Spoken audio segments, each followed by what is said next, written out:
Bonjour et bienvenue dans Voir le monde autrement, votre rendez-vous hebdomadaire pour comprendre l'actualité mondiale avec clarté, sans parti pris.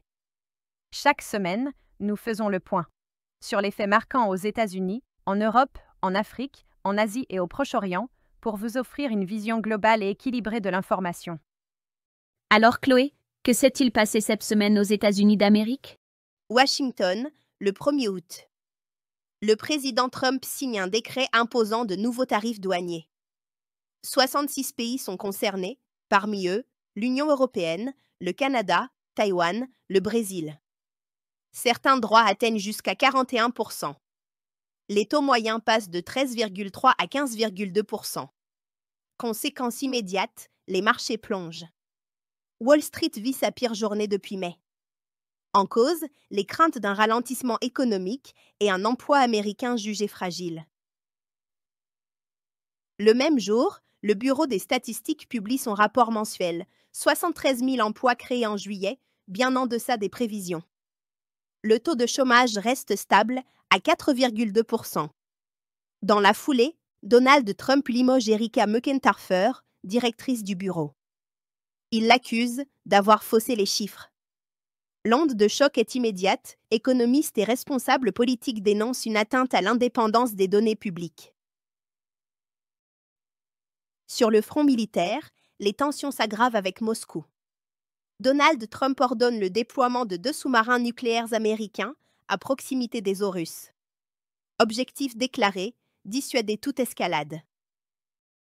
Concernant l'Amérique latine, Quito, 31 juillet.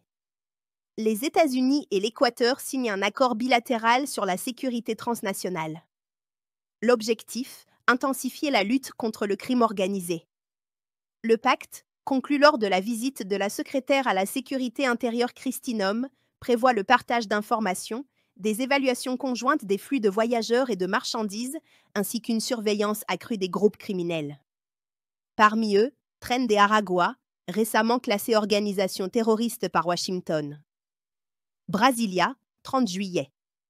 Le Trésor américain impose des sanctions financières à Alexandre de Moraes, juge à la Cour suprême du Brésil.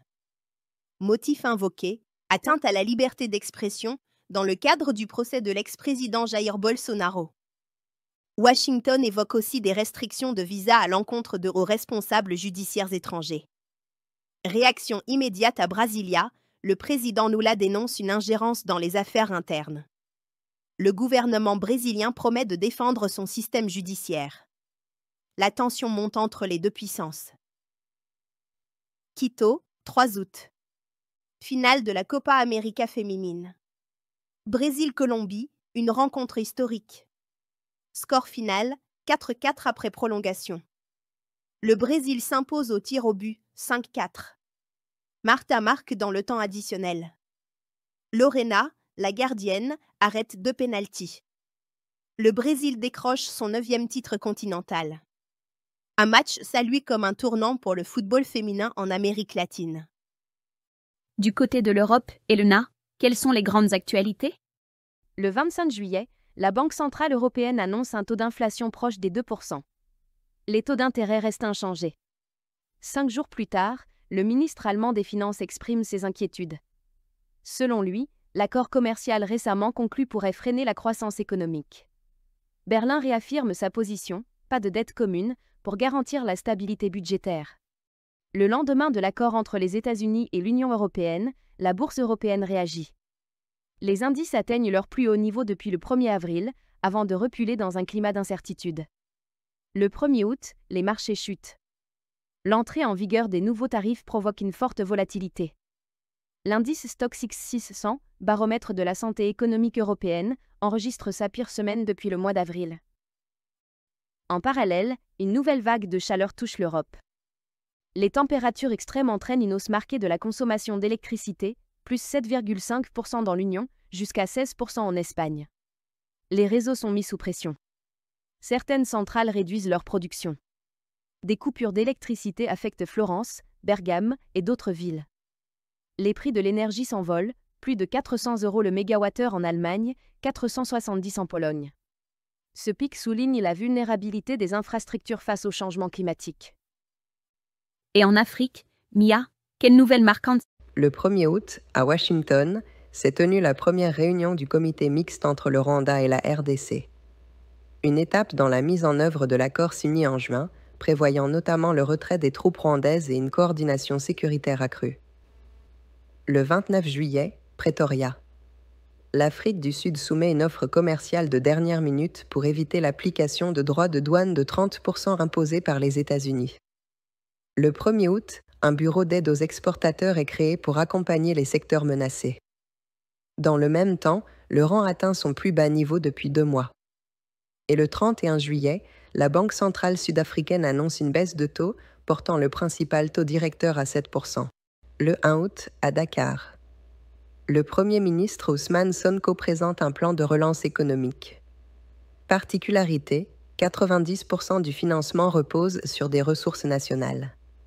Une volonté claire d'éviter l'endettement extérieur. Et maintenant, tournons-nous vers l'Asie avec Méline. Asie-Pacifique, fin juillet 2025.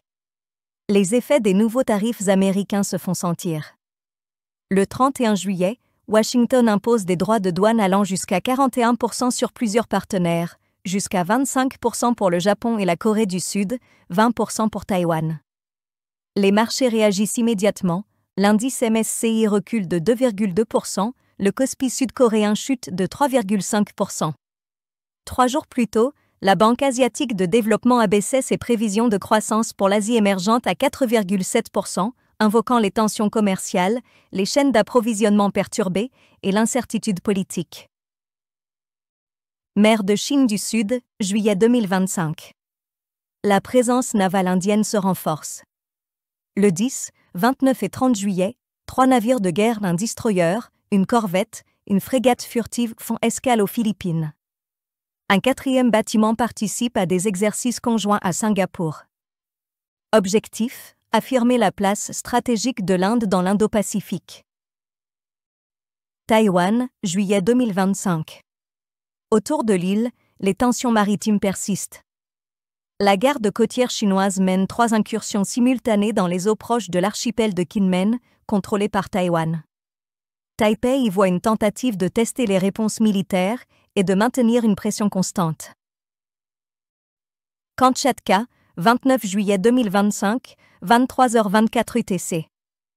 Un puissant séisme de magnitude 8,8 frappe au large de la péninsule du Kamtchatka, en Russie.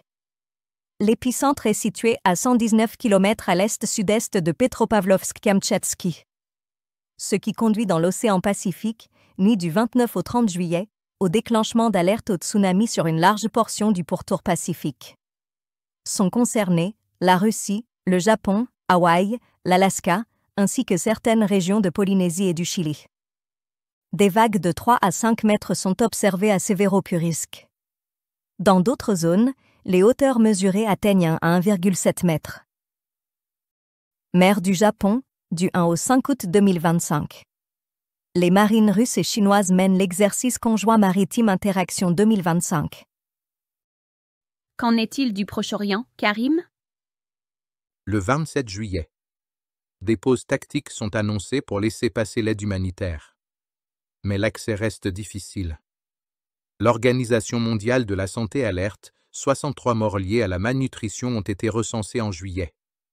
La majorité sont des enfants. Le 3 août. 6 personnes supplémentaires meurent de faim. En parallèle, 1600 camions d'aide et de carburant atteignent la frontière. Le 2 août. Un envoyé spécial américain confirme que des discussions sont en cours. Objectif, parvenir à un plan de sortie de guerre dans la bande de Gaza et obtenir la libération des otages encore détenus. Le 3 août. L'armée israélienne mène un raid terrestre dans le sud de la Syrie. Des armes sont saisies, plusieurs suspects interrogés. L'opération marque une extension ponctuelle du théâtre militaire au-delà des frontières de Gaza. Début août 2025.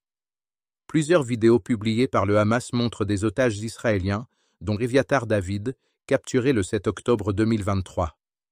Il apparaît visiblement émacié, forcé de creuser ce qu'il dit être sa propre tombe, dans un tunnel, tout en rationnant ses maigres rations. Merci de nous avoir suivis. Retrouvez-nous chaque semaine pour un nouveau point sur l'actualité mondiale. À très bientôt